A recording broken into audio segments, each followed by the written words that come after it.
और हम जब यमुना को टेलीविजन के ऊपर देखते हैं, you know, she is such a phenomenal performer कि देखते हुए ये एहसास होता है यार कि यमुना के इर्द गिर्द जो लोग काम करते होंगे साथ में, उनके ऊपर बड़ा प्रेशर होता होगा यार कि मैच कैसे करें यमुना को। तो आपके ऊपर वो प्रेशर था?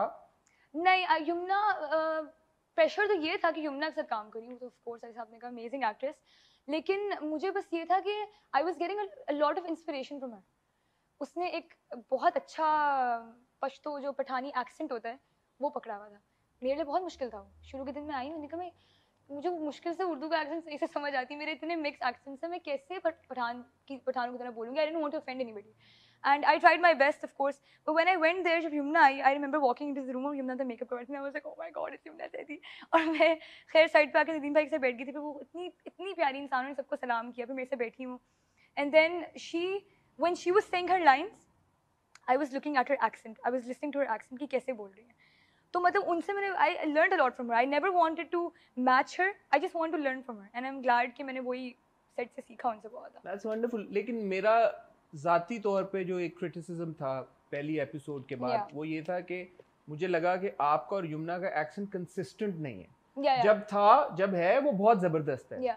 तो मुझे ऐसा लगा कि यार या इनका एक्सेंट होना चाहिए था या नहीं होना चाहिए था। वो भी समझ में आता है कि कभी कभी आप ये कहते हैं सेकंड जनरेशन थर्ड जनरेशन में बच्चों का एक्सेंट चेंज हो जाता है, शहर में रहते हैं, बड़े शहर में रहते हैं, कॉलेजेस यूनिवर्सिटी में जाते हैं तो फर्क आ जाता है। I would have understood it, but आप दोनों का एक्सेंट है और फिर वो गायब हो जाता है। तो मेरा यही था ना कि मैं विलेज साइड पे पैदा नहीं हुई, I was born there, but मैं सिटी साइड पे मूव करी। Yamuna was the one who grew up there, तो मेरा वैसे भी थोड़ा कम, उन लोगों ने कहा था कम लाना बीच में, लेकिन यू आर राइट, कंसिस्टेंट। चले खैर नेक्स्ट में हम फिर पठान वाने में साथ हम काम कर लेंगे इस पे, लेकिन ये है कि कुछ सीन्स होते हैं जो पहले आई थिंक लोगों को ही नहीं पता होता कि पहले ये नहीं होता कि जो सीन स्टार्ट हुआ है उससे ही स्टार्ट हुआ है।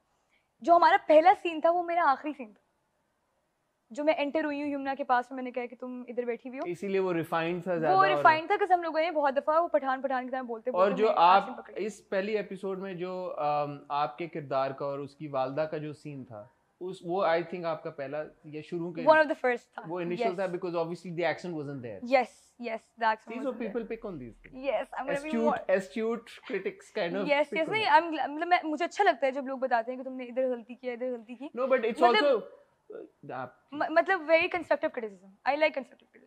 मुझे लग रहा है कि हम दो लोग हैं जो एक दूसरे की बात इंटरव्यू कर रहे हैं, because usually मेरे पे होता है कि मैं बात काट दी मैंने किसी की, तो व्यूअर्स बुरा बना जाते हैं। नहीं मेरा बुरा बनाया सब नहीं, बट आई थिंक ये बात बहुत अच्छी है कि आप ये चीज रियलाइज कर रहे हैं काम के साथ। तो ऑब्वियसली पहले प्रोजेक्ट के बाद ही तो कोई ऐसा चीता एक्टर बन भी नहीं जाता।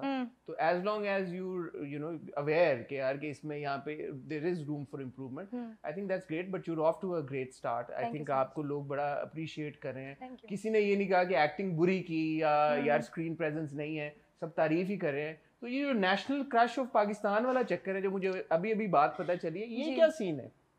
पता नहीं, मैं बस एक दिन उठी, मैंने ट्विटर चेक किया और बस मैं ऐसे बनते हैं सब, ऐसे बन जाते हैं, आई थिंक ऐसे बन जाते हैं, कुछ खास नहीं कर रहे। लेकिन मुझे डर लग रहा है थोड़ा सा। हाँ, ये लोग ना मतलब बनाते हैं फिर गिरा भी देते हैं, तो मैं थोड़ा वो ही कि ये है वैसे बात, ये तो आपकी मतलब एकदम से वो करते हैं, फिर बेइज्जती भी करना शुरू करते हैं कि इसको क्यों बना दिया, मैंने तो नहीं बनाया ना, मैंने तो नहीं कहा मुझे बनाओ। तो ये भी कमेंट्स आ रहे हैं कि इसको क्यों बना दिया नेशनल क्रश। हाँ हेट भी आता है, जरूर हेट आता है, बहुत हेट आया मुझे। कैसे डील करती हैं आप हेट को? मैं पढ़ती नहीं, मैं बस ये देखती हूँ। बट आपको पता तो है कि ये आ रहा है, मतलब ऊपर से देख लेता है बंदा, दिल भी चाहता है पढ़ने के लोग क्या कह रहे हैं, लेकिन बीच में जब हेट आता है तो बंदा मतलब मैं I think I get upset for the first 10 minutes.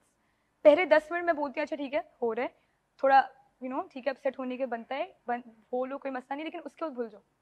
अच्छा, ये एक और ये इंटरेस्टिंग बात इसलिए है बिकॉज जैसे हम शुरू में बात कर रहे थे, आपके इंस्टाग्राम पे एक बड़ी साइजेबल फॉलोइंग है ऑलरेडी, और जो भी इंस्टाग्राम के ऊपर है, चाहे उसके लाखों फॉलोअर्स हों या चंद हज़ार हों, चाहे चंद सौ हों, इस तरह की सिचुएशंस के साथ उनको डील इनएविटेबली कभी ना कभी करना पड़ता ही है। सो ये आपके लिए कोई नई बात नहीं होगी कि लोगों का ट्रोल करना या लोगों का नेगेटिव फीडबैक देना हर बार उतनी ही तकलीफ पहुंचती है, या over a period of time इंसान अपने आप को उस तरह से ढाल लेता है कि यार कि नहीं, I won't let it affect me? Effect तो सबको करता है, जो लोग ऊपर से भी कहते हैं कि नहीं करता, करता तो सबको है, लेकिन यूर राइट कि इतना टाइम से जब गुजर जाए तो फिर बंदा कहते हैं ठीक है यार, पता होता है कि आएगा हेट, मतलब बिफोर आई डिड सिनफियान आई न्यू कि लोग बुरा भी कहेंगे अच्छा भी कहेंगे, तो I try to focus more on the positive. मुझे पता है मेरा एम क्या है, मुझे पता है आई वांट टू एक्ट, तो आई जो प्रॉब्लम्स है आई फिक्स देम। बाकी जो फजूल बातें कर रहे हैं उनका तो काम ही है, तो करने दें। सिनफियान का सबसे अच्छा फीडबैक आपको क्या मिला? नहीं, एक अच्छा तरीके से बोलना नहीं चाह रही हूँ, ज्यादा वो लगेगा कि मैं अपने आप को पता नहीं नहीं नहीं, क्या। आप खुद ने थोड़ी दिया, किसी ने आपको दिया ना। किसी ने कहा था, अच्छा कुछ लोग तो कहते हैं आपकी वजह से देखा है, वो तो मैंने कहा है झूठ बोल रहे लेकिन उसके अलावा किसी ने कहा था कि लग नहीं रहा कि तुम पहली बार कर रही हो, तो मेरे लिए बड़ी बात थी है, क्योंकि मैं पहली बार कर रही हूँ और मतलब मुझे ही डर था कि एक्सप्रेशंस का समझ नहीं आ रहा था। एक वीडियो मैंने बनाई थी सेट पे बैठे बैठे कि me after forgetting my lines and expressions for the 10th time, और मैं रो रही हूँ बैठ के कि मैं इतनी रोने वाली हो गई थी कि मुझे क्यों नहीं हो रहा मेरे से। तो किसी का ये बोलना कि इतना मैंने मेहनत की उधर सेट पे, तो किसी का ये बोलना कि लग रहा है कि तुम अच्छा कर रही हो बहुत है, फर्स्ट टाइम नहीं लग रहा, तो मुझे अच्छा लगा बहुत। मैं एक्चुअली इंडोर्स करना चाहूँगा उनकी बात को। अपार्ट फ्रॉम द एक्सेंट की कंसिस्टेंसी, जो मेरी नज़र में मुझे लगा कि एक बड़ी चीज़ थी, but as far as your expression are concern, या अगर आपकी अदाकारी स्पेसिफिकली उसकी बात की जाए, तो वाकई में ऐसा नहीं लगता कि, थैंक यू।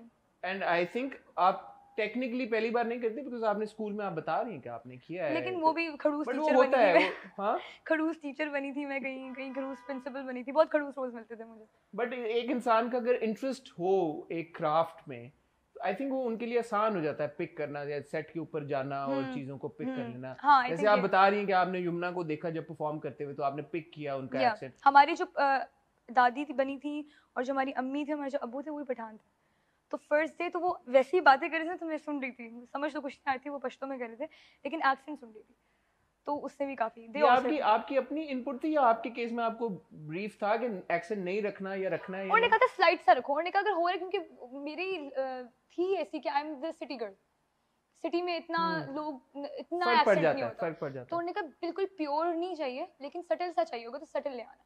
तो मैंने कहा ठीक है, गुड फॉर मी, मतलब मेरे ज़्यादा आसान था वो, तो मैंने कहा चलो मैं सटल ले आऊँगी जितना मैं लेकर आ सकती हूँ। पहले एपिसोड में आपका और यमुना का जो जो रिलेशनशिप है, आई थिंक उसके थ्रू हमें मच नीडेड थोड़ी सी एक रिलीफ चाहिए होती है ना, हर ड्रामे में थोड़ा सा कॉमेडी का कॉमिकल एलिमेंट, और वो था जो कि बड़ा इंजॉयबल था। आगे चलते हुए अब ये ड्रामा हम सबको एहसास है कि थोड़ा सा सीरियस भी होगा, because obviously at the end of the day it's about all these girls journeys, you know.